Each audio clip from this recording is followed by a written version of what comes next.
Students എങ്ങനെയാണ് യുഡൈസിൻ്റെ details enter ചെയ്യുക എന്നുള്ളതാണ് ഈ വീഡിയോയിൽ ഞാൻ പറയാൻ പോകുന്നത്.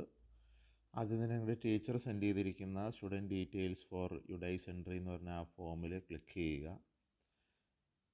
ക്ലിക്ക് ചെയ്യുമ്പോൾ നിങ്ങൾക്ക് ഓപ്പണായി വരിക ഒരു ബ്രൗസറിൽ പേജ് ആയിരിക്കും. അത് ചെയ്യരുത്.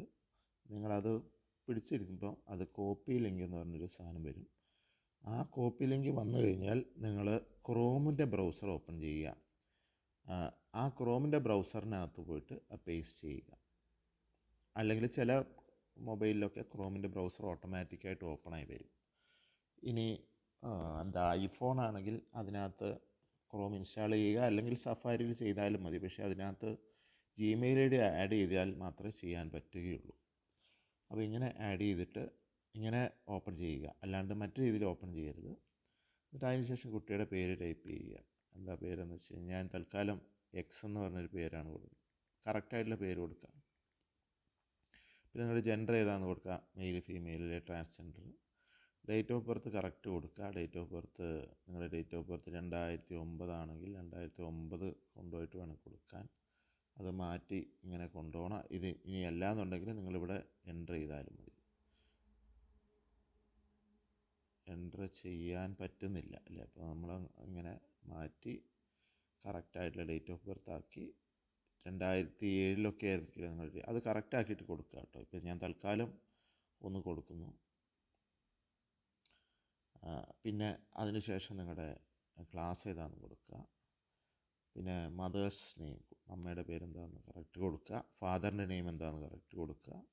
ഗാർഡിയൻ്റെ പേര്, അമ്മയുടെ പേരാണെങ്കിൽ അമ്മയുടെ പേര് കൊടുക്കുക. അല്ലെങ്കിൽ ഇനി അതല്ല ഫാദർ ഇല്ലയെന്നുണ്ടെങ്കിൽ, മരിച്ചു പോയി അങ്ങനെ എന്തെങ്കിലും ആണെങ്കിൽ, അല്ലെങ്കിൽ രണ്ടുപേരും ഇല്ലയെന്നുണ്ടെങ്കിൽ രണ്ടുപേരുടെ സ്ഥാനത്ത് എന്തെങ്കിലും എഴുതിയാൽ മാത്രമേ മുന്നോട്ട് പോവുകയുള്ളൂ. അപ്പോൾ അങ്ങനെ ഉണ്ടെങ്കിൽ അത് ഡിസീസ്ഡ് അല്ലെങ്കിൽ ഇല്ലെന്ന് എഴുതുക. ഇല്ലെന്നോ എക്സ്പയർഡെന്നോ മറ്റോ എഴുതുക. അല്ലെങ്കിൽ പാസ്റ്റ് അവേ എന്നോ അങ്ങനെ എന്തെങ്കിലും എഴുതുക. അപ്പോൾ രണ്ടുപേരും ഇല്ലയെന്നുണ്ടെങ്കിൽ നില്ലെഴുതുക. ഇനി അതല്ല ഗാർഡിയൻ്റെ പേരാണെങ്കിൽ ഗാർഡിയൻ്റെ പേര്, ആരാണ് ഗാർഡിയൻ, രണ്ടുപേരും ഇല്ലയെന്നുണ്ടെങ്കിൽ നിങ്ങളുടെ ആരാണോ സ്കൂളിൽ ഗാർഡിയനിൽ ഒപ്പിട്ട് അവരുടെ പേര് കറക്റ്റ് കൊടുക്കുക. ആധാർ നമ്പർ കറക്റ്റായിട്ട് കൊടുക്കുക. 12 ഡിജിറ്റ് ആധാർ നമ്പർ തന്നെ കൊടുക്കുക. പിന്നെ സ്റ്റുഡൻറ്റിൻ്റെ പേരെന്താണെന്ന് കറക്റ്റ് കൊടുക്കുക. ആ പേര് തന്നെയാണ്, നിങ്ങളുടെ പേര് തന്നെയാണ് ആധാറിൽ വന്നിട്ടുള്ളെങ്കിൽ അത് തന്നെ കൊടുക്കുക, അല്ലെങ്കിൽ മാറ്റി കൊടുക്കുക. അഡ്രസ്സ്, നിങ്ങളുടെ അഡ്രസ്സ് കറക്റ്റ് കൊടുക്കുക. പിൻകോഡ് എന്താണെന്ന് വെച്ച് കഴിഞ്ഞാൽ കറക്റ്റ് കൊടുക്കുക. പിന്നെ മൊബൈൽ നമ്പർ, ഇവിടെ പിൻകോഡിൻ്റെ സ്ഥാനത്ത് നിങ്ങൾ ഇങ്ങനെ കൊടുത്തു കഴിഞ്ഞാൽ തെറ്റായിരിക്കും. പിൻകോഡ് 1234 അങ്ങനെ കൊടുത്തു കഴിഞ്ഞാൽ അത് തെറ്റായിരിക്കും കേട്ടോ. അപ്പോൾ അതുകൊണ്ട് തന്നെ അങ്ങനെ കൊടുക്കരുത്, ഡിജിറ്റ്സ് തന്നെ കൊടുക്കണം. പിന്നെ മൊബൈൽ നമ്പർ കറക്റ്റ് കൊടുക്കുക. കറക്റ്റ് മൊബൈൽ നമ്പർ കൊടുക്കുക, ഇല്ലെങ്കിൽ തെറ്റായിരിക്കും കേട്ടോ. ഓൾട്ടർനേറ്റ് നമ്പർ ഇല്ലെങ്കിൽ കൊടുക്കണ്ട. ഇമെയിൽ ID ഉണ്ടെങ്കിൽ കറക്റ്റ് കൊടുക്കുക, കറക്റ്റ് ഇമെയിൽ ID കൊടുക്കുക. പിന്നെ നിങ്ങളുടെ മദർ ടങ് ഏതാണെന്ന് വെച്ച് കഴിഞ്ഞാൽ, ഇതൊന്നും അല്ല എന്നുണ്ടെങ്കിൽ മലയാളം ഹിന്ദി അല്ലെങ്കിൽ അത് അതർ ദാൻ എബവ് എന്ന് കൊടുക്കുക. പിന്നെ സോഷ്യൽ കാറ്റഗറി OBC ആണെങ്കിൽ OBC എന്ന് കൊടുക്കുക. OBC ആണെങ്കിൽ അതിനകത്ത് മുസ്ലിം ആണെങ്കിൽ അത് കൊടുക്കുക. ഇനി അതല്ല ജനറൽ ആണെങ്കിൽ അതിന് കാറ്റഗറി ക്രിസ്ത്യൻ ആണെങ്കിൽ അങ്ങനെ കൊടുക്കുക. ഇനി ജനറൽ കാറ്റഗറിയിൽ അവർ ജനറലല്ല, അത് BPL ബെനിഫിഷ്യറി, അതായത് റേഷൻ കാർഡിൽ BPL ആണ് കിടക്കുന്നതെങ്കിൽ യെസ് കൊടുക്കുക. അന്ത്യോദയ അന്ന യോജനയിൽ പേരൻസ് ആരെങ്കിലും ബെനിഫിഷ്യറി ആണെങ്കിൽ അത് യെസ് കൊടുക്കുക, ഇല്ലെങ്കിൽ നോ എന്ന് കൊടുക്കുക. പിന്നെ EWS മുന്നോക്ക വിഭാഗത്തിലുള്ള സാമ്പത്തിക പിന്നോക്കം നിൽക്കുന്നവരാണ് എങ്കിൽ യെസ് കൊടുക്കുക. അത് നിങ്ങൾ അങ്ങനെ അഡ്മിഷൻ എടുത്ത കുട്ടികൾ മാത്രം കൊടുത്താൽ മതിയാവും.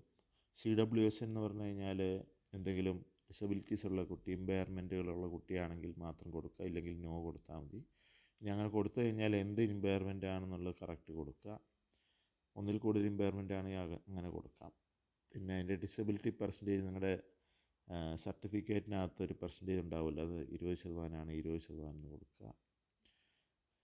ഇന്ത്യൻ നാഷണൽ ആണെങ്കിൽ യെസ് കൊടുക്കുക, അല്ലെങ്കിൽ നോ കൊടുക്കുക. ഔട്ട് ഓഫ് സ്കൂൾ സ്റ്റുഡൻ്റ് ആണ് നേരത്തെ എങ്കിൽ യെസ് കൊടുക്കുക. ഇനി അങ്ങനെയാണെങ്കിൽ അത് എപ്പോഴായിരുന്നു അവർ മെയിൻ സ്ട്രീംഡ് ആണെങ്കിൽ, ഇനി മിക്ക കുട്ടികളും നോ ആയിരിക്കും. അങ്ങനത്തെ ഇത് കൊടുക്കേണ്ട ആവശ്യമില്ല. ക്ലിയർ സെലക്ഷൻ ചെയ്യുക, ഇതൊന്നും കൊടുക്കണ്ട. സ്റ്റാർ ഇട്ടത് മാത്രമേ നിർബന്ധമായിട്ട് എൻ്റർ ചെയ്താൽ മാത്രമേ നിങ്ങൾക്ക് പ്രൊസീഡ് അവസാനം സബ്മിറ്റ് ചെയ്താൽ കിട്ടുള്ളൂ. ഇവിടെ എല്ലായിടത്തും ചുവന്ന സ്റ്റാർ ഉള്ളതിൽ എന്തായാലും നിർബന്ധമായിട്ട് എന്തെങ്കിലും കൊടുത്തിരിക്കണം.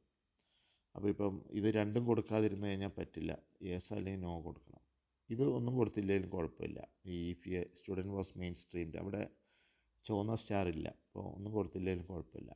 ബ്ലഡ് ഗ്രൂപ്പ് ഓഫ് സ്റ്റുഡൻറ്റ് ഏതാണ് ബ്ലഡ് ഗ്രൂപ്പ് എന്ന് കൊടുക്കുക. ഇനി ഇതൊന്നും അല്ല, ഇതിലുള്ള ഇല്ലാത്ത ഏതെങ്കിലും ബ്ലഡ് റെയർ ഗ്രൂപ്പ് ആണെങ്കിൽ അതർന്ന് കൊടുക്കുക. അഡ്മിഷൻ നമ്പർ ഓഫ് സ്റ്റുഡൻറ്റ് അതെന്തെങ്കിലും വാല്യൂ കൊടുത്താൽ പറ്റില്ല, കറക്റ്റ് വാല്യൂ കൊടുക്കണം. നിങ്ങളുടെ അഡ്മിഷൻ നമ്പറിൻ്റെ ഇപ്പോൾ 4545 എന്ന് കൊടുത്തു കഴിഞ്ഞാൽ തെറ്റായിരിക്കും. നിങ്ങളുടെ എല്ലാ അഡ്മിഷൻ നമ്പർ 9 വെച്ച് സ്റ്റാർട്ട് ചെയ്യുന്ന ഒരു 4 ഡിജിറ്റ് നമ്പറാണ്, അപ്പോൾ ആ നമ്പർ കറക്റ്റ് കൊടുക്കുക. പിന്നെ ലാസ്റ്റ് എക്സാം അറ്റൻഡ് SLC ഏതാണെന്ന് വെച്ച് കഴിഞ്ഞാൽ 10ാം ക്ലാസ് അറ്റൻഡ് ചെയ്തത് ഇതൊന്നും അല്ലെങ്കിൽ അതർ കൊടുക്കുക. അതർ സ്റ്റേറ്റിൻ്റെ ഏതെങ്കിലും ആണെങ്കിൽ അതർ കൊടുക്കുക. പിന്നെ percentage mark obtained in SLC CBSE അത് കാൽക്കുലേറ്റ് ചെയ്യാൻ വേണ്ടിയിട്ട് നിങ്ങൾക്ക് ഒരു ഇപ്പോൾ ക്രോമിൻ്റെ ഒരു സാധനമുണ്ട്. ക്രോമിനകത്ത് നിങ്ങൾക്കൊരു ലിങ്ക് പ്രസ് ചെയ്താൽ മതി. SLC പെർസെൻറ്റേജ് കാൽക്കുലേറ്റർ എന്ന് പറഞ്ഞ സാധനത്തിൽ പ്രസ് ചെയ്ത് കഴിഞ്ഞാൽ നിങ്ങൾക്ക് കാൽക്കുലേറ്റ് ചെയ്യാനുള്ള സാധനം വരും. അപ്പോൾ അതിൽ നിങ്ങളുടെ 10ാം ക്ലാസ്സിൽ എത്ര A+ ആണ്, 4A+ ആണെങ്കിൽ അത് കൊടുക്കുക.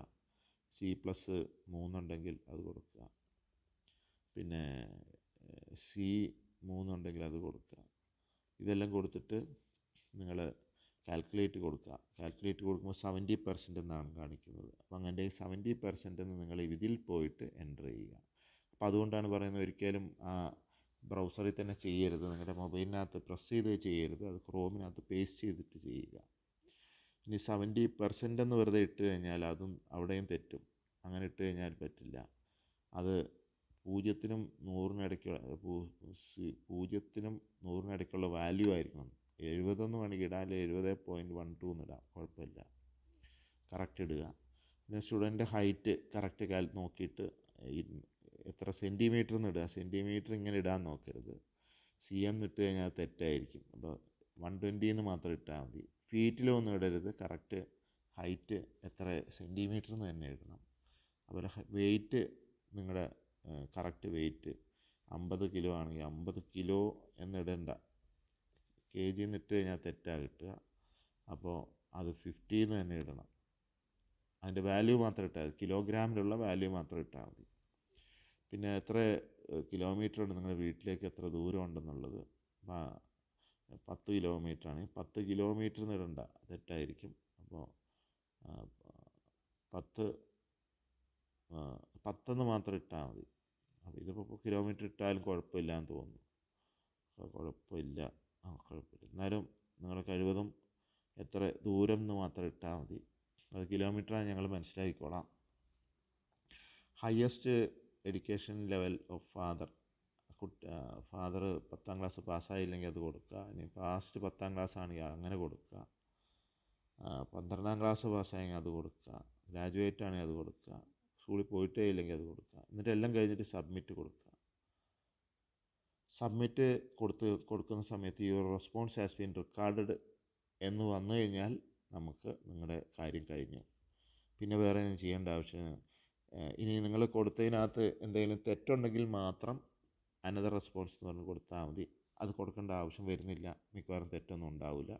പിന്നെ വേറെ നിങ്ങളുടെ വീട്ടിൽ ഒന്നിൽ കൂടുതൽ കുട്ടികളുണ്ടെങ്കിൽ, നമ്മുടെ സ്കൂളിൽ പഠിക്കുന്നുണ്ട്, അല്ലെങ്കിൽ നിങ്ങളുടെ ഫ്രണ്ട്സിന് എൻ്റർ ചെയ്യാണ്ടെങ്കിൽ സബ്മിറ്റ് അനദർ റെസ്പോൺസ് എന്ന് പറഞ്ഞിട്ട് വീണ്ടും അടുത്ത കുട്ടിയുടെ പേരും മറ്റു കാര്യങ്ങളും കൊടുത്ത് ഇതുപോലെ സബ്മിറ്റ് ചെയ്യാവുന്നതാണ്. ഇതെല്ലാവരും കഴിവതും പെട്ടെന്ന് തന്നെ ചെയ്യുക. നിങ്ങളുടെ യുഡൈസ് എന്ന് പറയുന്നത് നിങ്ങളുടെ കുട്ടികളുടെ ആധാർ പോലെയാണ്. ആ യുഡൈസിൻ്റെ കോഡും എല്ലാ കുട്ടികൾക്കും ഉണ്ടാവും.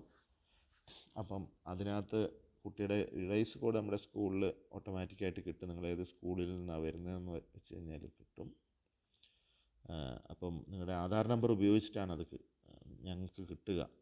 അപ്പം അതുകൊണ്ട് തന്നെ ആധാർ നമ്പർ ഒരിക്കലും തെറ്റിച്ചെഴുതരുത്. യുഡൈസ് കോഡ് നിങ്ങൾക്ക് അറിയില്ലെങ്കിലും ആധാർ നമ്പർ നിങ്ങളുടെ എല്ലാവർക്കും അറിയാവുന്ന കാര്യമാണ്. അപ്പോൾ അത് കറക്റ്റായിട്ട് എഴുതുക. ഒരിക്കലും ആധാർ നമ്പർ തെറ്റിച്ച് കഴിഞ്ഞാൽ നിങ്ങളുടെ യുഡൈസ് കോഡ് ഞങ്ങൾക്ക് കണ്ടുപിടിക്കാൻ പറ്റില്ല. അപ്പോൾ അതുകൊണ്ട് തന്നെ ഞങ്ങളുടെ സ്കൂളിൽ സ്റ്റുഡൻ്റായിട്ട് സ്കൂളിൽ വർക്ക് ചെയ്തു എന്നുള്ള സ്കൂളിൽ പഠിച്ചു എന്നുള്ള ഡീറ്റെയിൽസ് നിങ്ങളുടെ യുഡൈസിനകത്ത് വരില്ല.